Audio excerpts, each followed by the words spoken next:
फरमाने को छोड़ दें, अल्लाह रब्बुल इज़्ज़त की तरफ से रहमतों का नज़ूल होगा।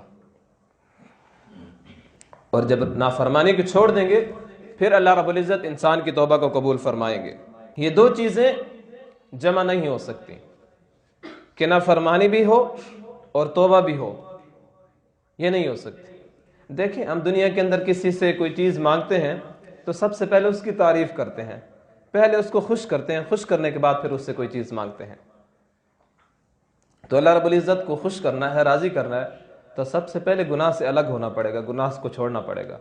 जब उसको हम छोड़ देंगे उसके बाद अल्लाह रब्बुल इज़्ज़त से लगाव लगाएंगे, अल्लाह से ताल्लुक़ लगाएंगे, फिर उसकी अलग बरक़ात होंगी और उसका अलग फ़ायदा होगा। नबी करीम सल्लल्लाहु अलैहि वसल्लम ने फरमाया, कुल्लु बनी आदम ख़त्ताउन, जितने भी इंसान है आदम अलैहिस्सलाम की औलाद में से सिवाय अंबिया के, वो ख़ताकार हैं, और सबसे बेहतरीन ख़ताकार अत्तवाबून, वो तौबा करने वाले हैं, जब अपने गुनाह पे तौबा कर ली।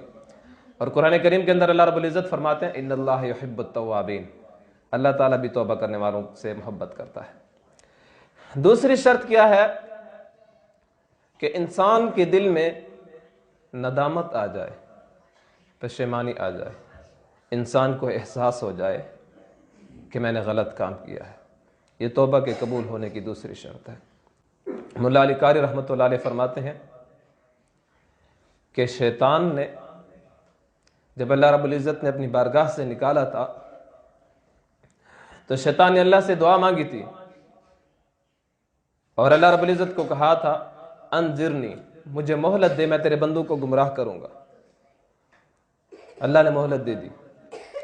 मुल्ला अली कारी रहमतुल्लाह अलैह फरमाते हैं, अगर शैतान अपनी बात पे नादिम हो जाता, मुझसे गलती हुई है, और अंज़िरनी की बजाय उन्ज़ुरनी कहता है, अल्लाह मुझ पर नज़र शफ़क़त कीजिए, नज़र रहमत कीजिए, तो उम्मीद है कि अल्लाह रब्बुल इज़्ज़त माफ़ कर देते। लेकिन उसने उन्ज़िरनी नहीं कहा, अंज़िरनी कहा, मुझे मोहलत दे, खुद तो गुमराह हूं, तेरे बंदों को भी गुमराह करूंगा। यहां पे भी एक बात बताता चलूं,